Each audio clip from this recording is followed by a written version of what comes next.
What up, fantasy football faithful? It's Matty Kiwoom. Welcome to the latest episode of The Game Plan. We have a very, very special episode for you guys today. We're talking about Dynasty startup season because, after all, we're all in a couple of Dynasty startups if we want to be honest with ourselves, right? We're all doing Dynasty startups.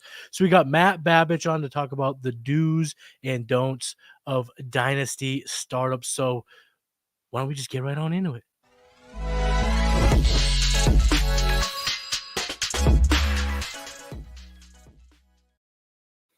You already know who the guest is, but I still got to give him his proper intro. You have seen him all over the Player Profiler network of shows, including Player Profiler today. He is the co-host of the Dynasty Roundtable, the best show on Wednesday night, and I might even have a show on Wednesday night. I'm talking about Matt Babich. What's going on, Matt?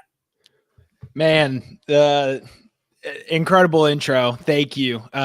Just so happy to be on. This is, I think, my third venture on the game plan. But yes, I think so too. Oh, dude, I was thinking the same thing. I was like, is it the second? I know he came on to do flag plants, but I think he came on during the season too. We did Thanksgiving. It was before Thanksgiving, the players we were thankful for. But every time I hop on with you, it's a blast. So honored to be on the game plan. It's a day of many sports for me. As I just told you backstage, I was at my cousin's hockey tournament this morning. We're talking Dynasty startups now. And then this afternoon at 5, big game, Final Four, Purdue basketball. So Zach Edey in the block. Yeah, we love Edey ball. You know, give it to him in the post and let him work. But it's a big day of sports, and happy to talk Dynasty startups. It's the perfect time. It's a perfect time, and it's a perfect time of a big sports day, like you mentioned. You did forget one other sporting event that's happening today, and that's WrestleMania. How could I even honestly? How could I even forget? I mostly think about it as a Sunday event, but that's right. You're damn right. I'm going to be tapped into that as well. Yeah, 7 p.m. Eastern time. I'm gonna be watching. I was trying to get the little ones hyped up so that maybe they want to kind of check it out. We'll see. We'll see what happens at 7 o'clock. But I'm very, very excited. But before any of that kicks off, let's dive into the do's and don'ts of Dynasty startups. Not everyone are the Dynasty sickos like us and have been doing this for years. Dynasty startups might be new to them this year, so I want to go through some of your fundamental do's and don'ts. But before we get into it, I got to ask you, it's the question that's on everybody's mind. Okay, it's like the biggest label when it comes to dynastying today. What are you, Matty Babich? Are you a robust RB, zero RB, hero RB, something other? What would you categorize your strategy? What are you? So the funny and sometimes annoying part about these dynasty conversations is that there's such an array of settings, scoring settings, draft positions that can impact this. But in a vacuum, I am a hero RB guy. I like to ensure that, particularly in superflex leagues, that I have a staple quarterback, running back, and receiver to ensure that I'm getting, I don't have a positional disadvantage every single game. I like to work under the philosophy, and we always talk about dynasty trades. As many dynasty gamers know, actually executing a trade is a lot tougher than it is to talk about it. So any strategy that leaves you with a gaping hole in a position and your plan is to trade for a running back later, I don't like to get that risky. Mm-hmm. So my most recent dynasty startup, I had Breece Hall available in the second round, and I don't think I've ever clicked a button faster in my life, because by the time we play in Superflex, so you got the elite receivers and you got the top 10, maybe even 12 quarterbacks going in the first to early second round. Right. So you still have access to the top 4 or 5 running backs in the back of the second round, sometimes even early third round. I think you can get a guy like Jahmyr Gibbs in the early to mid third of dynasty startups last year. So no later than the third round do I want my staple running back. And That's just generally how I like to navigate things. There have been situations in dynasty startups where I was at the back of the draft order and I ended up going 0 RB because that's where I thought the value landed. Mhm. But where did that leave me, you ask? Who are my 2 starting running backs coming out of that draft? Matt, who was your 2 starting running backs coming out of that draft? It was 2 years ago, but it was Cam Akers and Dameon Pierce. So Yeah. after that, you can see how I have decided maybe let's stray away from 0 running back. I think last year was a very good year to execute that because you had Rachaad White, who was like the staple RB value. So you could get your, we'll call him a great value hero RB in the 7th round of a dynasty startup. That ship has sailed. So that value is done. And the upcoming class of rookie RBs is not anything to salivate over. The previous class of RB is either dead on arrival or they're already valued in the top portion of that draft. So I don't think we have the same value discrepancy in running backs as we did last year. So I'm even more That's right. That's a good now point. to go hero RB.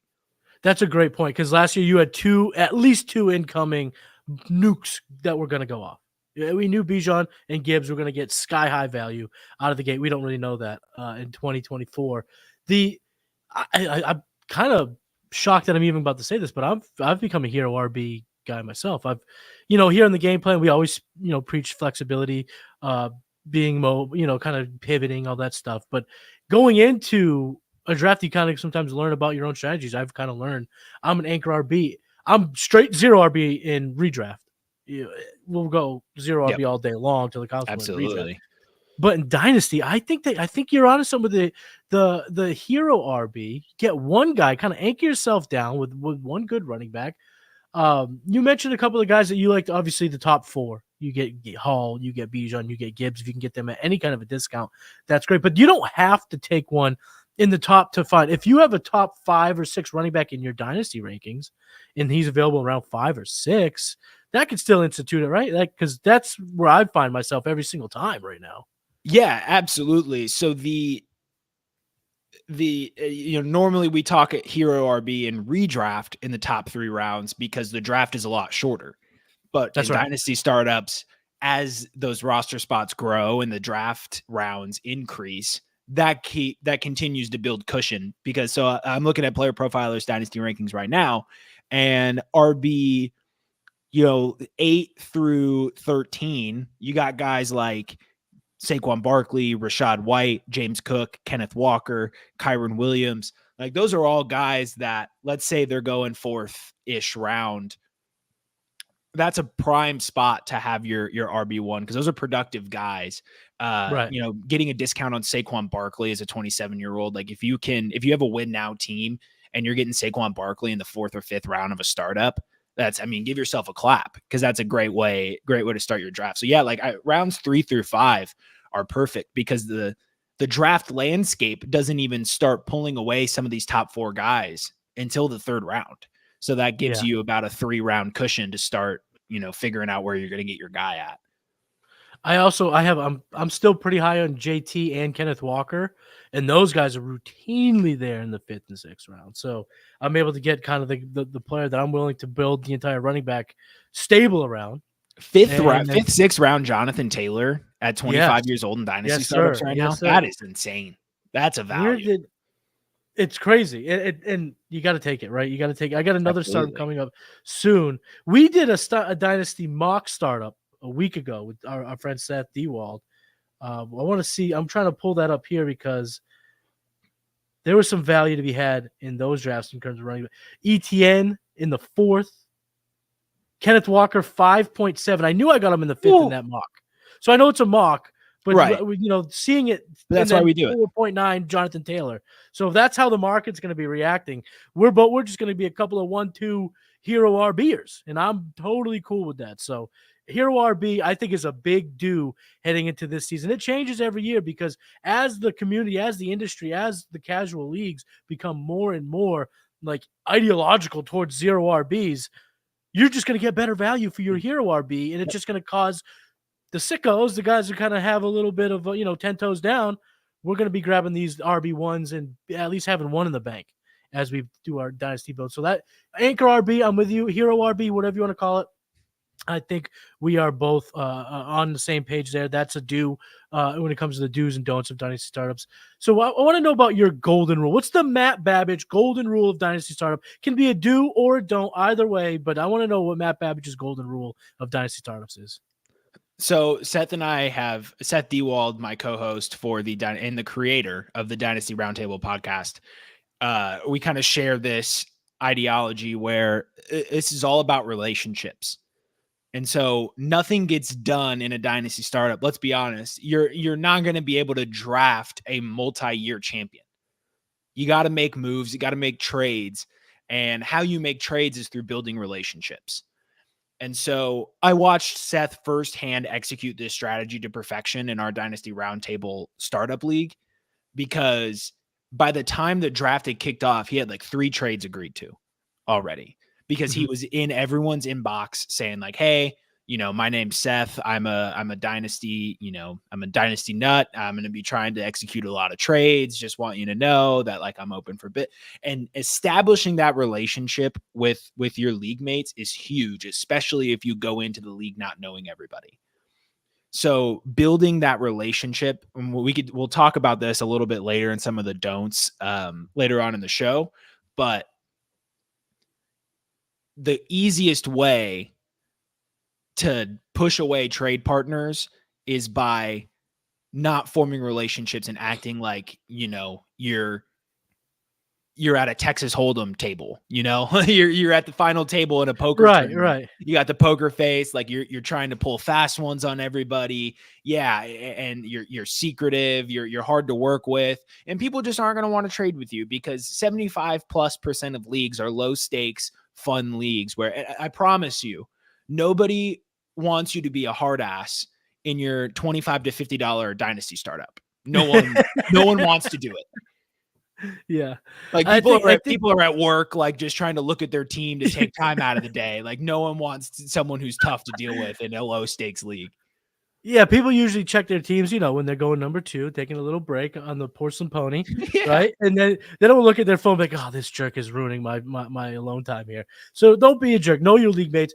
And this is the biggest do in dynasty leagues. If you're new to dynasty, if you've been doing it for a while, you got to get along with the league. You got to be a functioning member, not just cordial, but someone comes to you and goes, trade this for X. Don't be like, you're an idiot. Get out of my face. Exactly. They won't come back.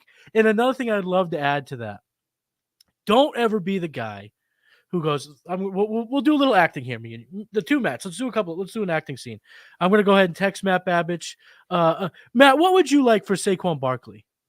And you say, I would like a late first round pick and either a long shot taxi squad member or a 4th round pick in 2025. Matt, he's 27. He's not even that good. He went to a team. He's not even going to be the lead back anymore. He's not that good. He's going to be in a committee. I'm not giving you a first for a guy who I can't even call a workhorse running back anymore. Okay, that is that guy. That's very fine. That this is the market for said player. You are in the need of picks, and I am in the need of running backs. This is, if you don't want it, then see ya. I don't care. We just did a do and don't. This is off the top of the cuff. This is not in the show notes. We just did a scene for you right now. All the game planners tuning in of the do's and don'ts in practice. He stayed cordial. He stayed in the pocket. Didn't call me an idiot. Didn't tell me to piss off. But don't be the guy that I was and badmouth the player you are trying to acquire. Always remember this.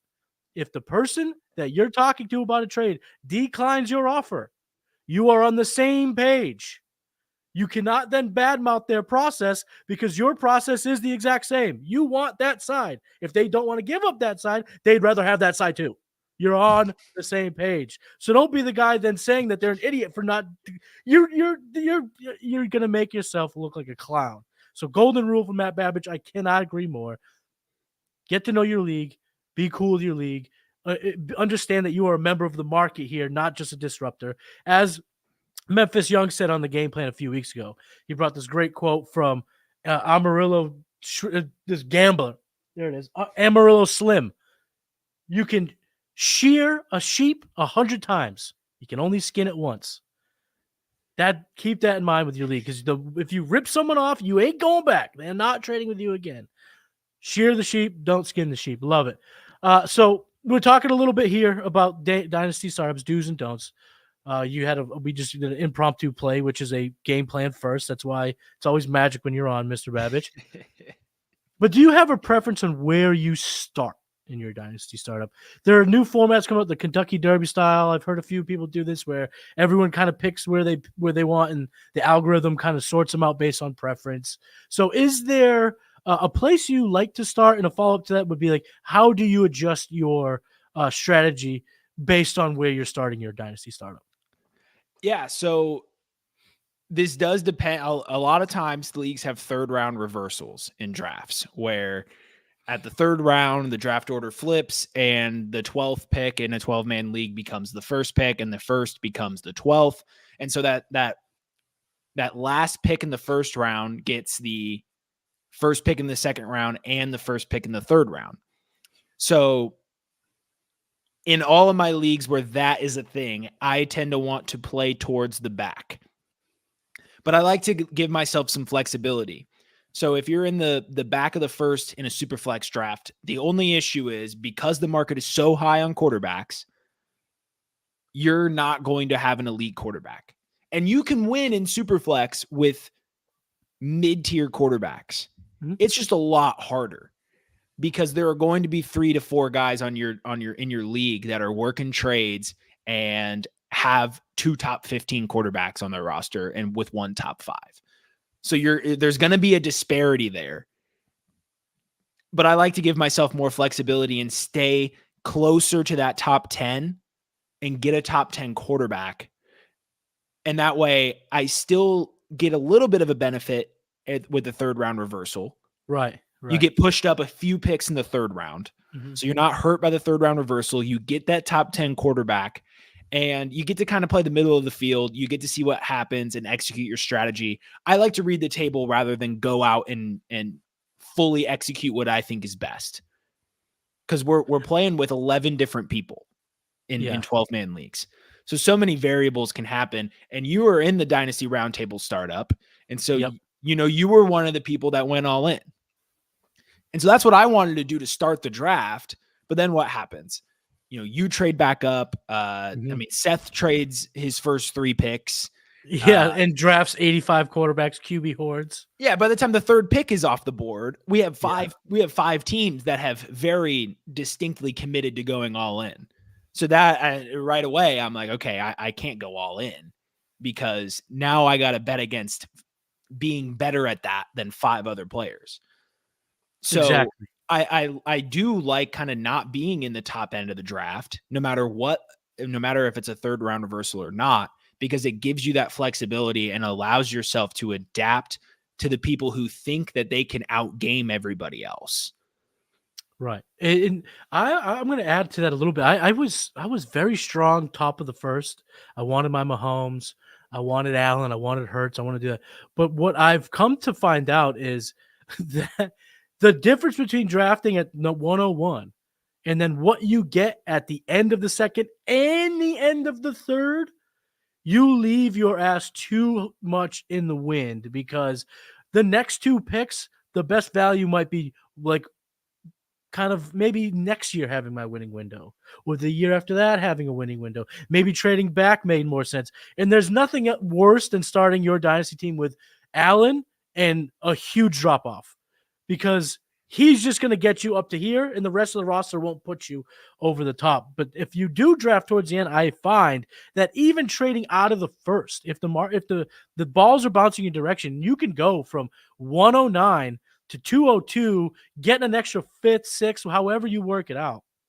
You could still come away with an elite top-end producer, and then you're just peppering the quarterbacks. Like last year, coming away with Jordan Love and Brock Purdy, people would have been like, oh, you're not going to win.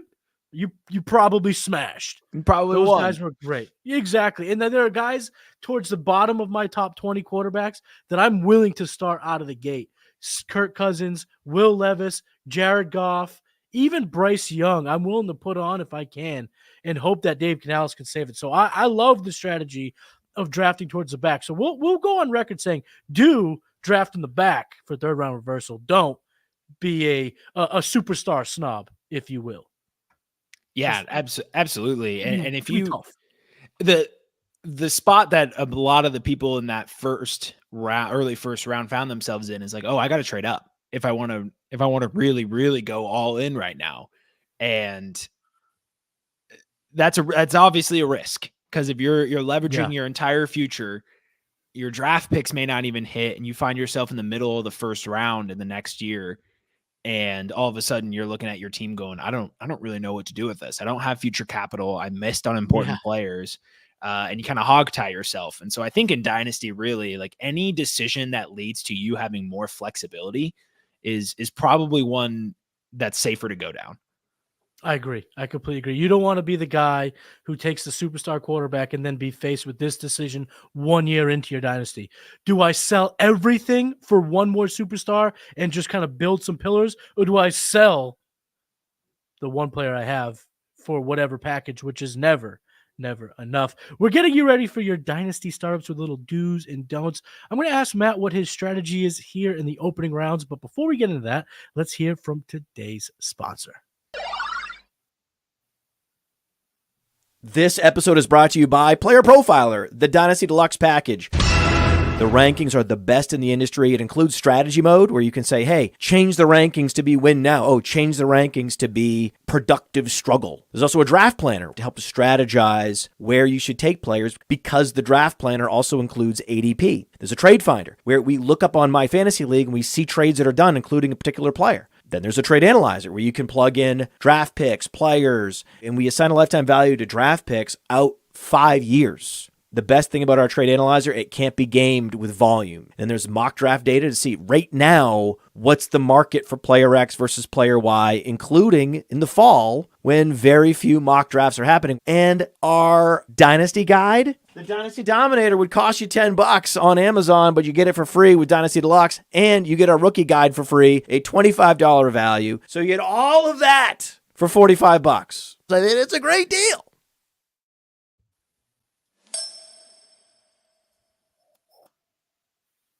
Welcome back to the game plan. Matty Kiwoom and Matt Babich here talking about the do's and don'ts of dynasty startups.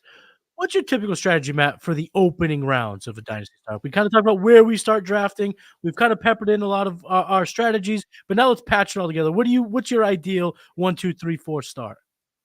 Yeah, so I've talked about it a little bit, but I like to read the room. So I did mention that my preferred start in Superflex is by locking up 2 quarterbacks, a stud running back, and a stud receiver in the first 4 rounds. That's my ideal start. I prefer to be set at quarterback in Superflex leagues. There's nothing harder than in Superflex leagues. If you had some injuries last year and found yourself like in my shoes, I don't know if it was you who had it was Aditya who had Gardner Minshew, but I found myself in a situation where I didn't have a starting quarterback.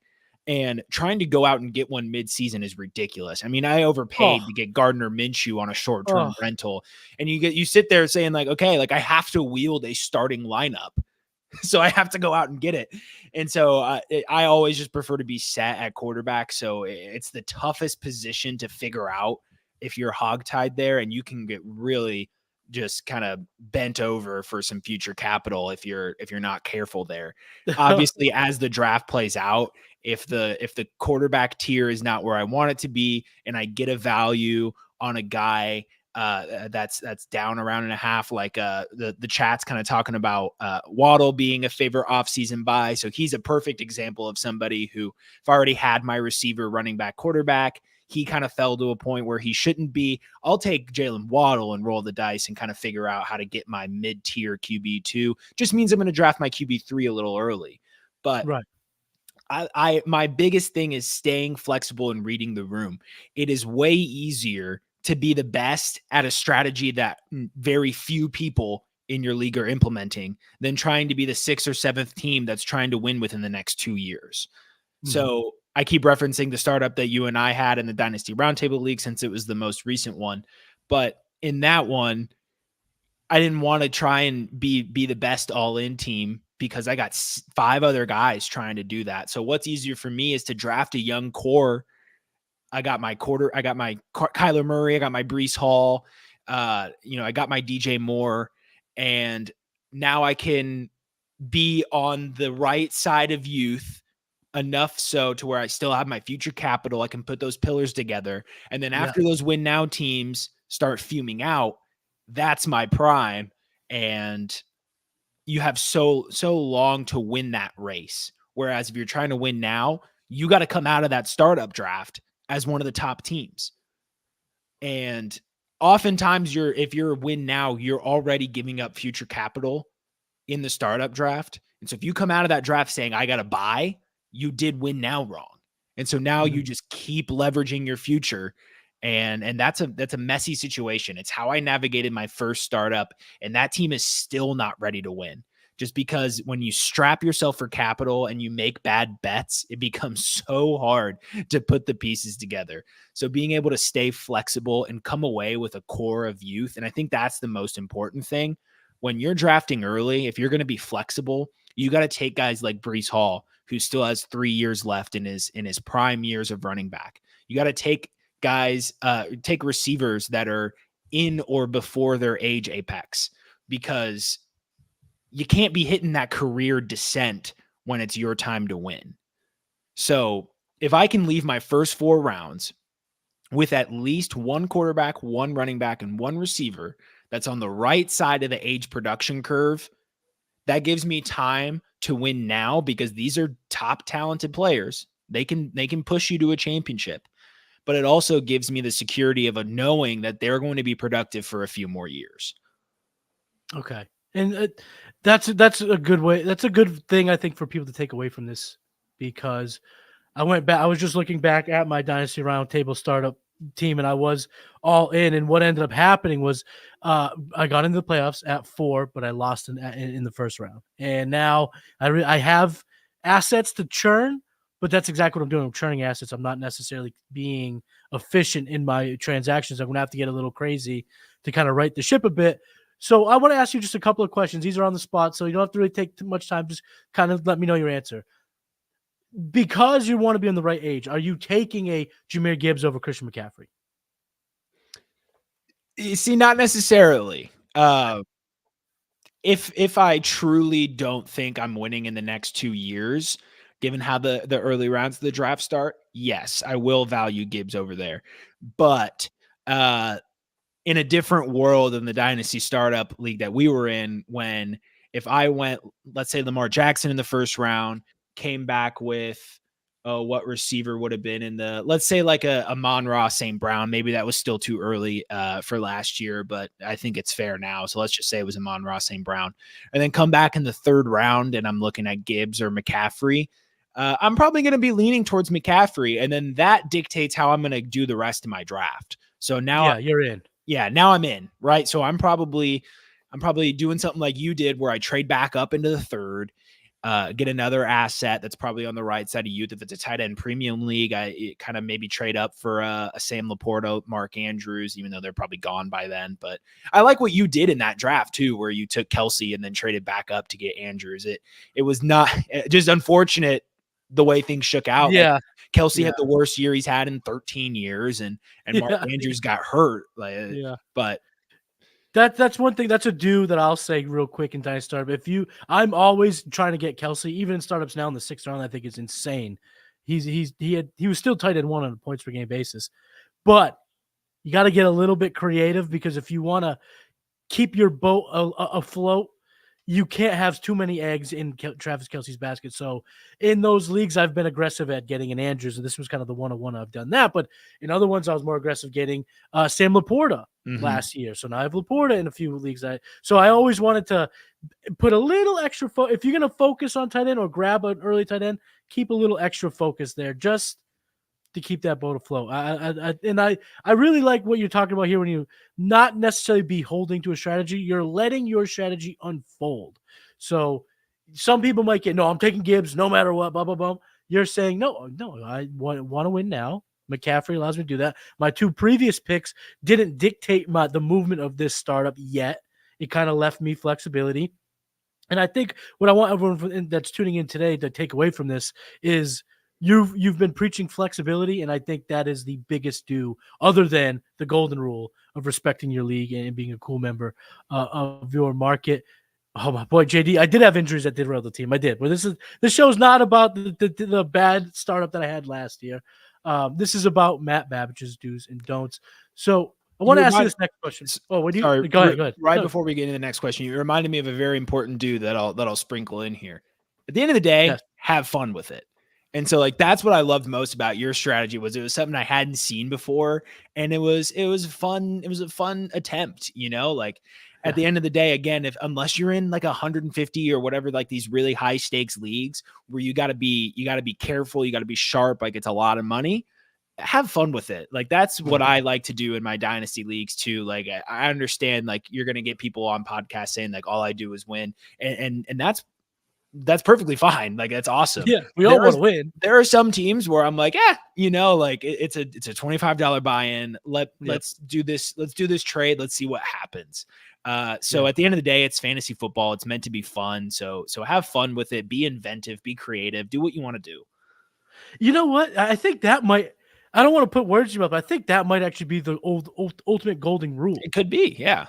Because if you're having fun, you are a good member of your league. You're not a jerk. And if you are having fun, you're able to be flexible. You're able to kind of think outside the box. You're able to kind of weave it around. So, man, this is why we do these discussions, because we've learned that our do's and don'ts and golden rules are super important here. Absolutely. For dynasty startups. There's no way about it. I want to talk about a don't now, a glaring don't. So is there something that fantasy managers, they need to be super careful of? Something, maybe a tactic or a strategy that is being preached, but you think is a bit of a losing strategy. So it's a don't for Matt Babich.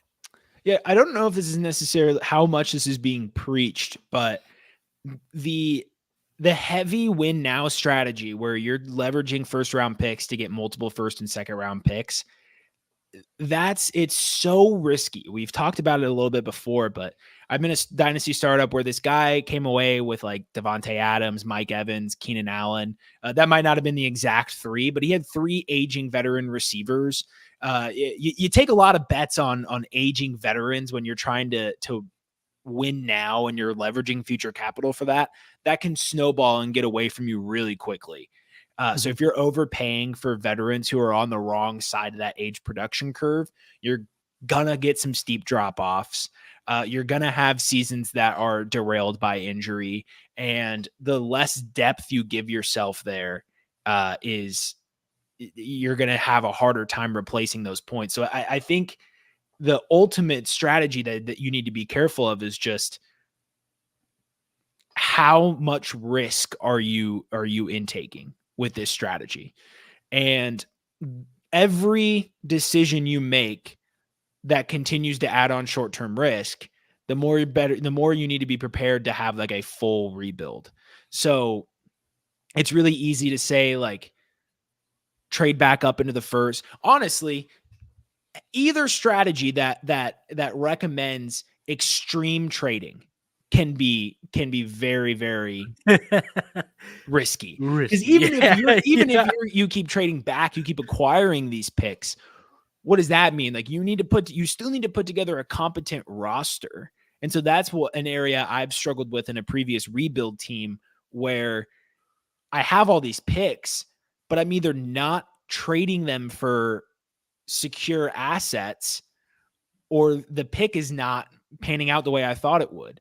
Like back in the day, I mean, I had like 6 2020 draft picks. I placed a bet on Denzel Mims, Brandon Ayuk, which panned out, but I had so many draft spots. DeAndre Swift and J.K. Dobbins were 2 first-round picks of mine. I had 2 first-round picks, and I came away with Dobbins. And people are listening to the chat now 3 years later going like, oh, God. Like that's, but at the time, that's awful. And at the time, yeah, you thought it was awesome. Fantastic. So Swift and Dobbins, their rookie years, you were like, God, this was the most common flex of a few years ago. I came in with my draft with ETN. I came in with my draft with Swift. I came away with my draft with Akers, and I came away from my draft with Dobbins. Ain't no one touching me. And before opening kickoff, you lost 3 or all 4 of them. Yeah, and so that's where like Seth is gonna, pressure's on Seth in our league to nail his picks or to trade them for good value. So when you put yourself in that rebuild position, you better be prepared to have a path forward, whether it be trading out of those picks or, if you don't trade out, you better hit the pick, because then you're going to have this perpetuating cycle of rebuild. And the longer it takes for you to put those pieces together, now you have your centerpieces that are starting to fall off on the age production curve. They're declining. Now you have more people that you got to replace. Maybe you find yourself trading capital to try and bring people in and patch the holes. And then you get in this spot where you're really scrambled and you're not sure if you're a buyer or a seller.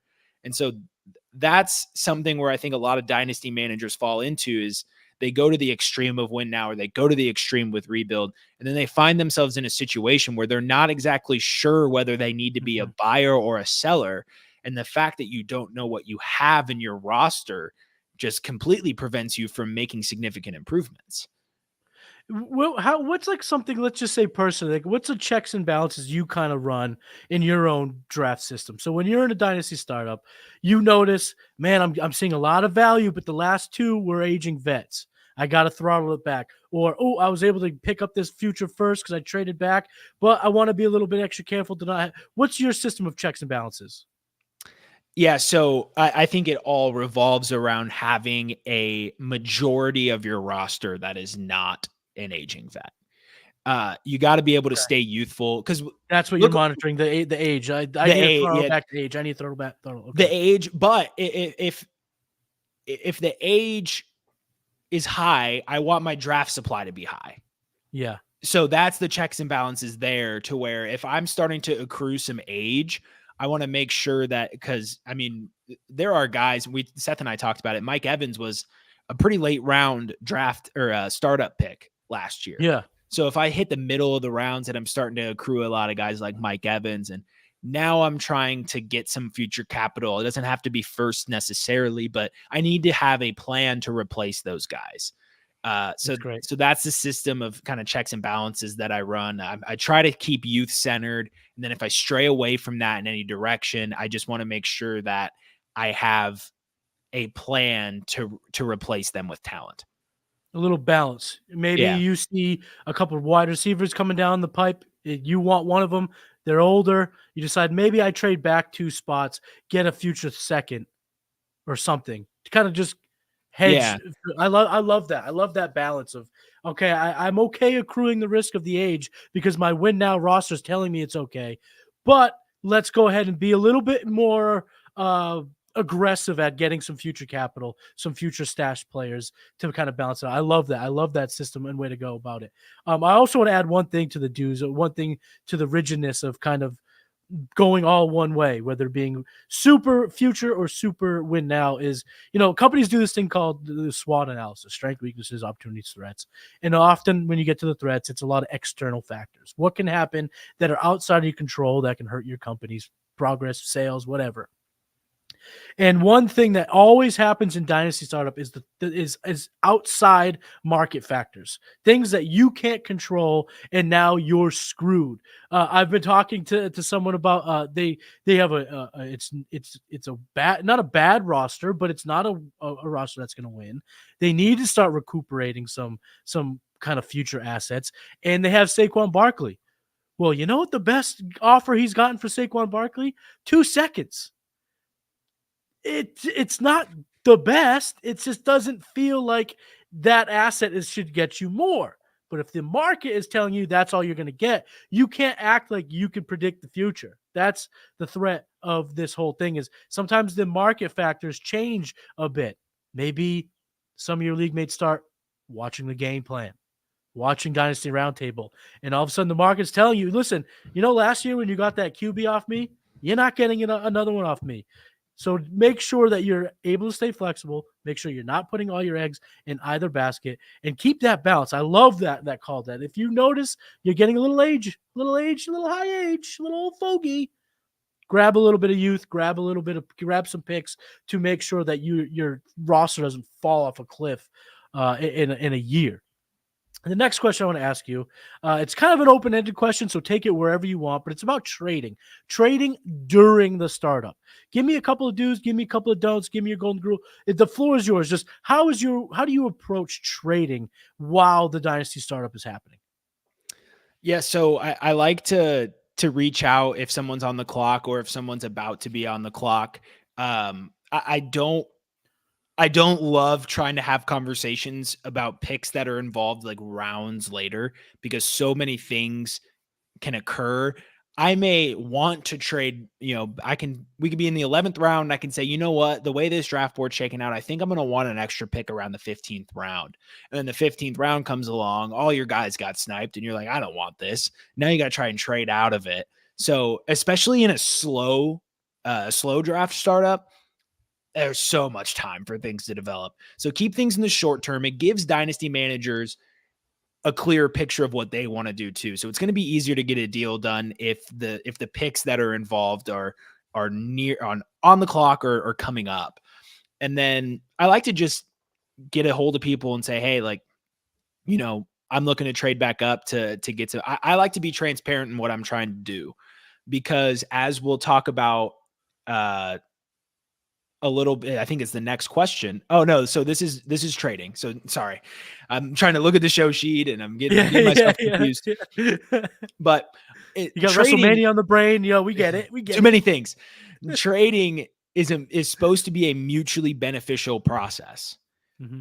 So if I'm not comfortable giving somebody my strategy or what I'm trying to do in the short term, then I don't have that common ground that I can establish with them, because there's no secret. I want the pick. And if I'm taking the pick from them, it's going to be obvious what I'm doing with it after I go on the clock. So I don't really, again, the poker table thing, right? Like I don't shy away from being honest about what I'm trying to do. Mm-hmm. And that helps build relationships and establish common ground. And another way to establish common ground, we ran an ad for a Dynasty Dominator, and this isn't an ad. I talk about this all the time, but a lot of times, especially me and my friends, when we first had the Dynasty Dominator app, we kept it to our chest. We didn't want anyone else knowing this, because we were treating trades like someone had to win and someone had to lose. And this is the wrong way to go about it. And we started getting so much more trades done as a league once we started showing people like screenshots and letting them get the app and fiddle around with it for themselves, because it acts like a third-party mediator when you have a separate source that has its own evaluation, and it leads to more productive conversations around, well, they value this quarterback higher than I do. Okay, well, let's talk about that. What do we need to change in this trade to make that value make more sense to you? And when you stop treating these trade calculators like a gospel score, I need the higher lifetime value to win for this trade to make sense to me, the more you're going to get deals done, because it's a mutually beneficial process. If you're reaching out to me to get my pick, there's either two things that are going to happen. Either I need that pick to execute my strategy, and this probably isn't going to happen, or I want to get out of that pick and we have common ground there. You want to move up, I want to move back. And so we can talk about what that move means to each of us. And it allows us to have a productive conversation. And despite me being on a boat, we had one of those because we got one of those deals done. But having that source, that common ground of that third-party mediator can be so helpful, especially with newer dynasty managers who don't necessarily know. Like when you ask someone, what do you want for Saquon Barkley? Not all dynasty managers, even experienced ones, can necessarily give you an offer right off the bat. Right. They want to view some. They want to look at the market. They want to look at how a company like PlayerProfiler values these players, all to shape their opinion and make sure that they have the information they need to make the move that's best for their team. And being able to offer that in a negotiation not only helps you win over the trust of your trade partner, because that's a big thing too, but it allows you to be transparent and understand where people are coming from. Absolutely agree with that. There's no possible way for anyone to come away from a trade believing they won or lost. When you play Dynasty long enough, you will see trades. For example, 100 years ago, Kirk Cousins and Alfred Blue was traded for Odell Beckham.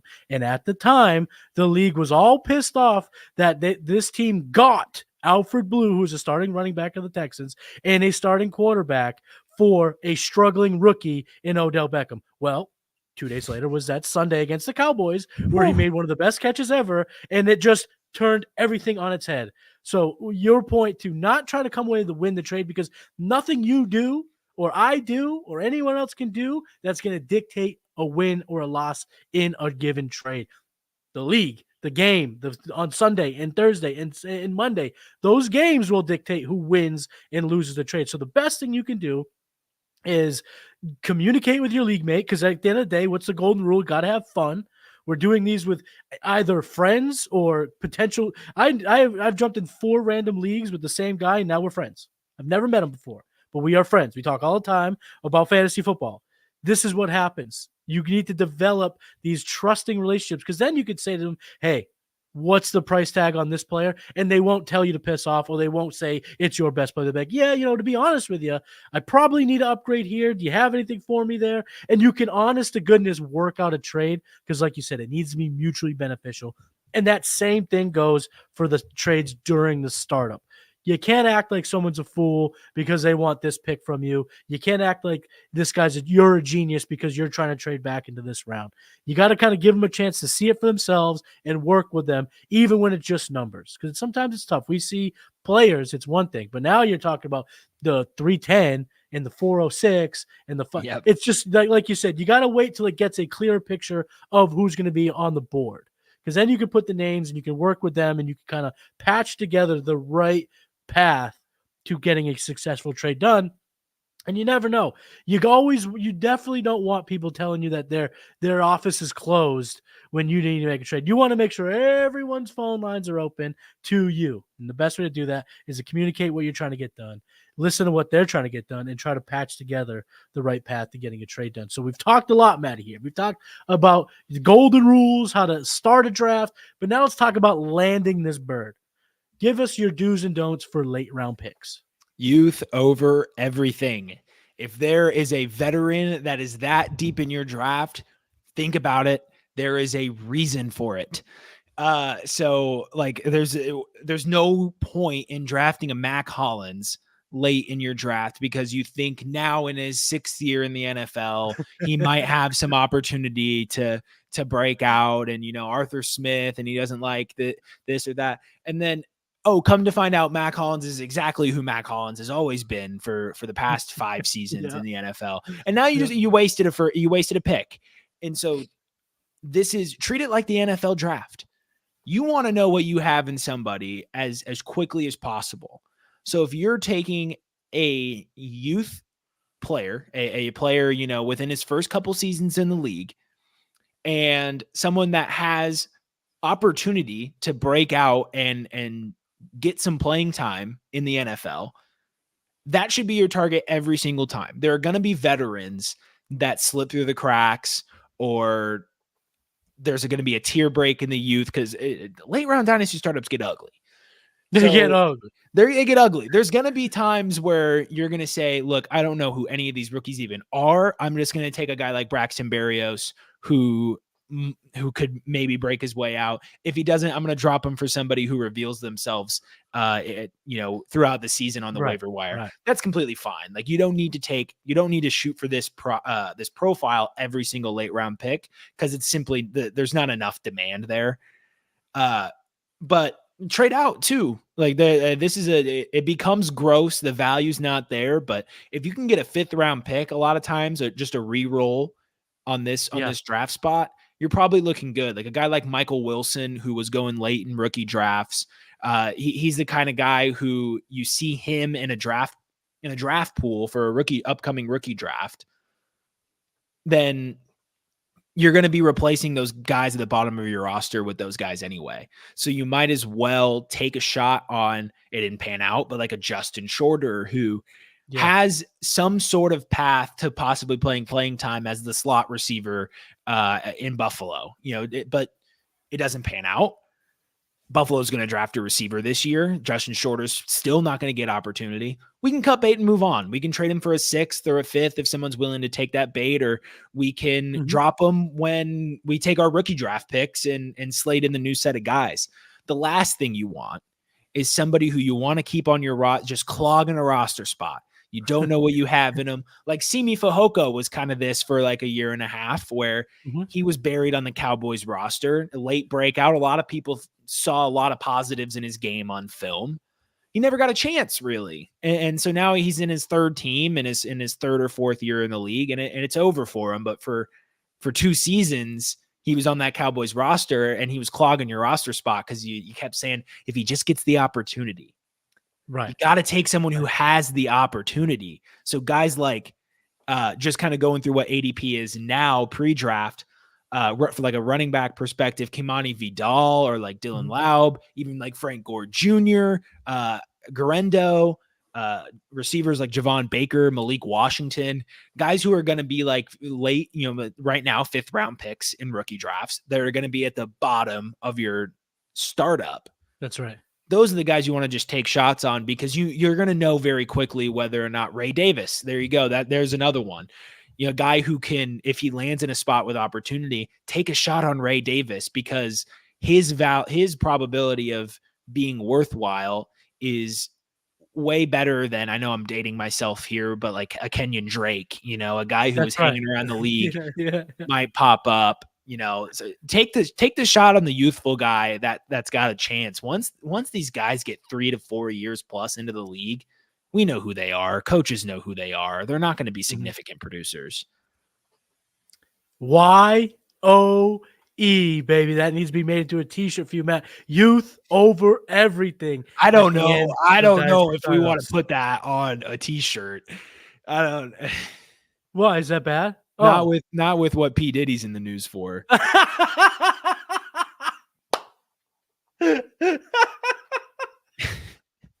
Just YOE. We don't have to put the actual yeah. Youth in parentheses, but adult grown men in fantasy football over everything. DJ Burns from NC State was on the press podium the other day. I heard this. He said Edie had a 7-inch difference on him. He said no Diddy. No Diddy. But apparently someone in the chat was I think it was last week's chat told me that's what the kids are saying now. It's not no cap, it's not pause, it's no Diddy. So I think it's hilarious. YOE, no Diddy. YOE, no Diddy. YOE, no Diddy, baby. Way to get demonetized at the end of the show. Baby. That was a great episode. Thank you so much, Matt, for joining. Tell everyone that's tuning in where they can get all your content, where they can get your shows. Absolutely. So you can follow me on Twitter at Babich_Matt10. That is BABICH_Matt10. I've gone through enough years of life to know that I probably just got to spell my last name out for people. A lot of people put the T in there. Not that Babich, but you can find me on Player Profiler's YouTube Wednesday nights with Seth Dewald. We host the Dynasty Roundtable podcast. So we're talking about Dynasty every Wednesday at 7 p.m. Central. And you get to watch Matty Kiwoom and Jason Altwine and Trade Gods right after. So it's a double power hour of, absolutely. So Wednesday nights, loaded programming for Player Profiler. And then on the Player Profiler News YouTube and News Twitter on Saturday nights, so 6 p.m. Central tonight, I will be hosting Player Profiler Today. That is my weekly slot for Player Profiler Today. If you're not following the Player Profiler News Twitter, if you're not if you're not subscribed to the Player Profiler News YouTube, please do that now. There, the people at the news desk and the wonderful other hosts of Player Profiler Today throughout the week are doing such a great job of keeping you up to date with the latest news. I mean, there are times where I'm getting news articles, I'm getting alerts from Player Profiler news desk pieces before I see it anywhere else. So Bradley Stalder, who's the coordinator of the news desk, has done an incredible job of facilitating that. The guys who contribute there are amazing. So please show them some love, follow their content. We're looking to be, a breaking news source in the NFL, and And I'm surprised at how quickly that they have been able to succeed at doing that. So they do incredible work. Please show them some love. But you can catch me there 6 p.m. tonight for Player Profiler today. We'll be pre-recorded as I gotta watch my Boilers. I have some prior commitments, but outside of that, you can find my work, my written work at playerprofiler.com/articles. We're getting close to rookie draft season. So the rookie guide is going to be coming out soon. Before you know it, the ultimate draft kit. It's not what we call it. That's what fantasy footballers Ultimate draft guide. The world famous draft kit kit for redraft will be coming out before kit. you know it. So just stay tuned for all the big things that Player Profiler has cooking.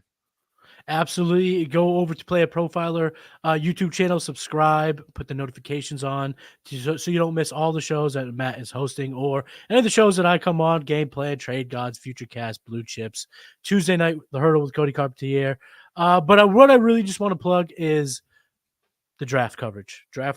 I cannot sing the praises of everyone at Player Profiler. The amount of work we're all going to be doing to cover the NFL draft, whether you're at the draft house or not, we're all going to be covering the draft, and the content is going to be coming out fast and furious. You want to go to the Player Profiler YouTube channel. Make sure you subscribe. Make sure your notifications on so you don't miss a single thing. He's Matt Babich. I'm Matty Kiwoom. We keep game planning, my friends, and we'll see you next week. YOE, no Diddy. Peace. From the Podfather to you, I deeply appreciate you tuning in. And many ask, what can I do? What can I do to help support the hosts, the research they do, the production costs? Go to playerprofiler.com. Dynasty Deluxe, world famous draft kit, rankings, DFS Dominator, and of course, data analysis. Subscribe to any one of those, and you support all of us and take Player Profiler to the moon.